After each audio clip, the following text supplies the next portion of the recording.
So what are the possible careers in linguistics, or what can you do with a degree in linguistics? Yes, this is indeed a question asked by many students in linguistics and deserves a video, if not more. If you study linguistics, then you become a linguist. Now the question is it a job? Being a linguist is a job? It actually is. A linguist is an expert in linguistics. That's the broadest sense of the word. And that means you have a specialized training and you possess technical knowledge of the mechanics of language, and you have probably done some or studied research on specific aspects of language or various languages. So as a linguist, professional linguist, you may focus on in-depth examination of a particular language or specialize in broader language concepts such as history. So the broad category is linguist, then you could specialize in one of these areas: syntactician, phonetician, phonologist, historical linguist. If you want to keep that job title and find a job with an undergrad degree, you may be able to work in areas such as localization, grammar, sentence structure. With the development in the IT sector, there are a lot of companies that offer jobs in these areas with the exact same titles. So if you studied linguistics, you can become a linguist. But then you can also do a bunch of other jobs that you might be interested in. For example, copy editor. What is a copy editor? A copy editor is a skilled writing professional. If you like writing, that's something you might be interested in. And what you do is meticulously review and edit written content to ensure accuracy. And accuracy means it could cover various aspects. It could cover the way you coherently and accurately convey meaning. A copy editor's expertise lies in proofreading text for grammatical errors and ensuring proper syntax while enhancing the overall clarity. So we start from form, we get into content. We start with syntax and grammar, we get into semantics. Overall clarity. Copy editors are typically employed by companies generating extensive content or marketing materials. They may also find opportunities in written publications, advertising agencies, or as freelance practitioners. So you could be a freelance copy editor. The next job that you might be familiar with is translator. And when I say translator, it can cover written translation, oral translation, which is also referred to as interpreting or interpretation. It could also cover related jobs like transcription. A translator is a language specialist responsible for converting text and communications from one language to another. As a translator, you need to know at least 2 languages, but a lot of translators happen to know more than 2 languages. Or they have some knowledge of a few other languages, because sometimes it becomes a hobby and they take up different languages for a certain period of time. So you pick up bits and pieces of different languages. That doesn't mean that you can become a translator in those languages. To be a proper translator, you need to know at least 2 languages. And usually a lot of people who even know 2 languages, they don't know those 2 languages equally well. They usually have a native language and they have a second language, which is a foreign language or a second language that they've acquired. If they're lucky and they know both languages equally well, which is not as common, then they would be able to translate from and into both languages. If not, a lot of translators might only translate from one language to the other. So you could be a Spanish-English translator. It means you only translate from Spanish to English, not from English to Spanish. Translators can be employed by government agencies, public institutions, or in roles that involve interactions with individuals who speak multiple languages. If you're a translator, you could also be a freelance translator. You could start your own company and expand. You could become a certified translator if you want to translate documents. You could become a certified interpreter. And then there's subcategories to interpreting. There's 2 different ways of interpreting: consecutive interpreting and simultaneous interpreting. And then there's subcategories like community interpreter, conference interpreter, and all those things. For example, in the province of Ontario in Canada, there is an organization called the ATIO, Association of Translators and Interpreters of Ontario. And if you want to become a certified translator, even though you have a degree in linguistics, you still need to take a certifying examination and pass that examination to become a certified translator. If you know French and English, then you need to take a separate test for French to English and another test for English to French. In a lot of countries, usually developing countries, they usually have one test for both directions. Also, if you're interested in translation, you can also do jobs like dubbing movies, for which you might use specialized software. But yeah, this whole area of translation is an interesting thing you could look into. If you like language learning and language teaching, you can become a language teacher. A language instructor is an educator dedicated to facilitating students' acquisition of a new language. He or she may engage with groups of students in classroom setting or provide one-on-one instruction. These are the classical settings in which language instruction occurs. Obviously, nowadays, it could be an online language teacher, for example. There are certain online companies. It could be on video. You could also travel to a country, go to Japan and China, teach English or French or whatever. That's also another thing. Or you could stay in the US or Canada and teach students who come from those countries. With a degree in linguistics, if you're interested in writing, you can be a technical writer. And a technical writer is a skilled professional who creates written content for a company or organization focusing on a particular subject. For example, you could do research on new products and generate written content on those products. That could be training manuals, product specifications, consumer instructions. As a technical writer, you're often engaged in freelance work, and that could give you flexible work schedule and options to work remotely.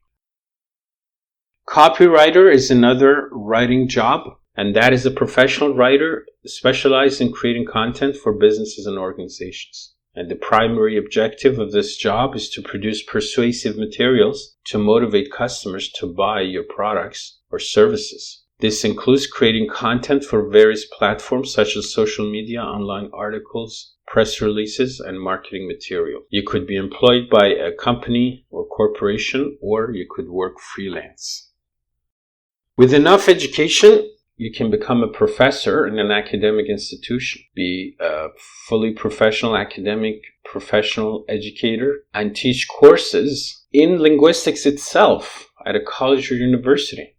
Then you will have to develop lesson plans, deliver lectures, assign coursework, lead students through classroom or structured activities. In linguistics, professors could specialize in a wide range of topics in various branches of linguistics. For example, you could teach Introduction to Linguistics. You could teach phonetics, phonology, syntax, semantics, cognitive linguistics, sociolinguistics, etc. You could teach about speech and communication sciences. You could go beyond these domains. You could do anthropology, or you could delve into other social sciences and even philosophy of language if you have a deep understanding of linguistics and language. If you always wanted to be a doctor, but somehow you ended up in linguistics, maybe it's not too late. Maybe you want to be a speech pathologist. A speech pathologist, or a speech-language pathologist with a hyphen, is a professional dedicated to assisting individuals with communication or speech disorders or challenges. You get to diagnose language disorders, you devise treatment plans, and you deliver therapy. So there's theoretical aspects to it. You got to do a lot of research. And the goal is to enhance an individual's speech capabilities. And these speech challenges that individuals may face will come in different degrees. People will refer to you, and as a professional, you can instructing patients to adopt techniques to strengthen muscles, for example, that are engaged in speech, and thereby improve their speech clarity, even improve their swallowing. Many speech pathologists operate within educational or medical settings, so this is a medical part. Others may choose a contractual arrangement providing services to individual patients, and they may even travel to meet their patients on site and to help them with their needs there. If you love computers and or coding, you can become a computational linguist. This is actually one of the most popular areas of linguistics, because this is kind of the interface of computer science, coding, and linguistics.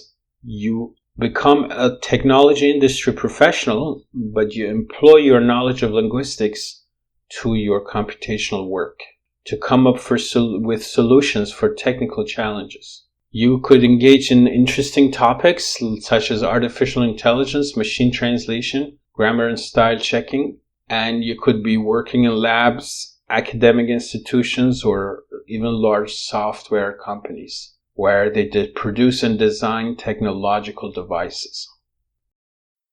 And this is the 9th career option that you have out of 10 that I'm going to talk about, but there is much more than this. And the 10th one is the continuation of number 9, and that's other jobs in the information technology sector, such as natural language processing, speech recognition, speech synthesis, language data analyst, like a data scientist, for example.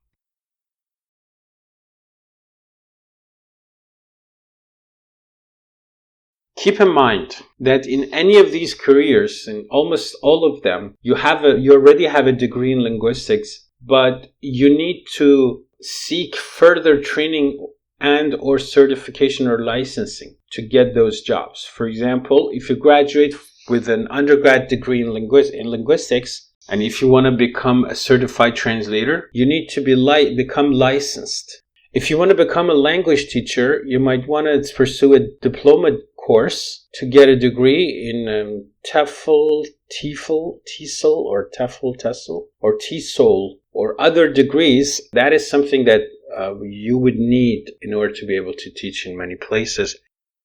To become a data scientist, even if you want to deal with linguistic data, even if not formally, but you need to learn some coding. And you can do that by yourself. You can go on a coding camp or code camp, or you could seek further formal training or education in coding. So you can mix it with your linguistics training.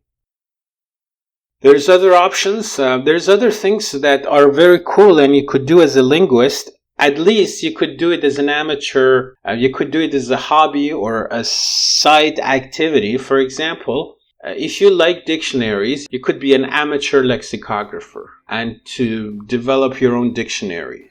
There is an organization they have a website. It's called SIL, Summer Institute of Linguistics. They develop a lot of linguistic products and courses and material. They have software called Flex, and you can develop sophisticated dictionaries using this software. If you have a degree in linguistics and then you become a translator, you can also develop your dictionary based on the actual job you do on a daily basis, which can be very valuable to other translators. Another cool thing you could become an accent coach, for example, if you're interested in phonetics and phonology. You can go on these job search websites like Indeed, ZipRecruiter, Monster.com. There's also a dedicated website for linguists. It's called linguistlist.org. You can take a look there. They have a job section where there are career opportunities for linguists. If you put any of the job titles, any of the 10 job titles I talked about in any of those lists, you can find out more about the future career opportunities that you have as a student of linguistics before you graduate. And you can prepare in advance. Feel free to share your experience in the comment section.